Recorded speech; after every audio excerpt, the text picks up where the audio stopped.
Sonam Wangchuk, educator, innovator, environmentalist, एक आदमी जो लद्दाख के लिए खड़ा हुआ, लद्दाख के एजुकेशन के लिए, वहाँ के इन्वायरमेंट के लिए, वहाँ की आइडेंटिटी के लिए, लद्दाख को 6 शेड्यूल में लाने के लिए, लद्दाख के स्टेटहुड के डिमांड को पूरा करने के लिए। जब सोनम वांगचुक को 26 सितंबर 2025 को डिटेन किया गया, उन पर NSA लगाया गया, NSA यानी कि नेशनल सिक्योरिटीज़ एक्ट लगाया गया, तो सोशल मीडिया पर बहुत ज़्यादा आउटरीच दिखा, प्रोटेस्ट दिखा। लेकिन आज वो सारा ट्रेंड, सारा आउटरीच गायब है। कोई टीवी डिबेट्स नहीं है, कोई हैशटैग्स, कोई कैंडल मार्च, कुछ भी नहीं है। कुछ दिन पहले तक वो हीरो थे और आज कंप्लीट साइलेंस है।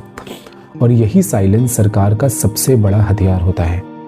एक आदमी जो कि दूसरे के हक के लिए लड़ता है, वो जेल के अंदर चुपचाप पड़ा हुआ रहता है, चुपचाप सड़ रहा होता है और बाहर ज़िंदगी बिल्कुल नॉर्मल सी चल रही होती है। इस देश में हीरोज़ को मारा नहीं जाता है, उन्हें भुला दिया जाता है। हमारा जो आउटरीच होता है वो बहुत ही लिमिटेड टाइम के लिए होता है। हमारी खुद की ज़िंदगी में इतने सारे प्रॉब्लम्स होते हैं कि हम ओवरवेल्म हो जाते हैं कि हम क्या ही कर सकते हैं, हम इस कोई चीज़ नहीं ला सकते हैं, और ये सोचकर हम अपनी ज़िंदगी में आगे बढ़ जाते हैं।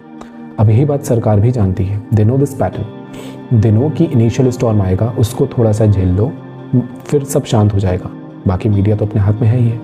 पब्लिक मेमोरी शॉर्ट है। हम लोग इमोशनली इम्पल्सिव हैं लेकिन मोरली लेजी हैं। प्रोटेस्ट एक इवेंट बन चुका है।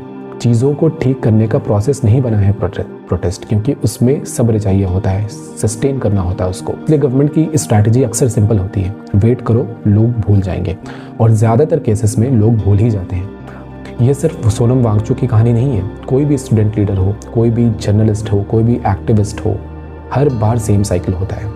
उसे UAP या NSA लगाकर अरेस्ट किया जाता है, जेल में डाल दिया जाता है, फिर थोड़ा बहुत पब्लिक आउटरीच होता है, मीडिया में नॉइज़ होता है, मेन स्ट्रीम मीडिया एक नैरेटिव बिल्ड करती है सरकार के लिए, फिर न्यू डिस्ट्रैक्शन आता है, नए न्यूज़ आते हैं, उसके बाद कम्प्लीटली साइलेंस हो जाता है, हम सब कुछ भूल जाते हैं। और सबसे कंसर्निंग बात यह है कि फ्यूचर में जो भी हमारे लिए स्टैंड लेने को सोचेगा वो डरेगा, वो जानेगा कि कुछ दिन के बाद वो अकेला पड़ जाएगा।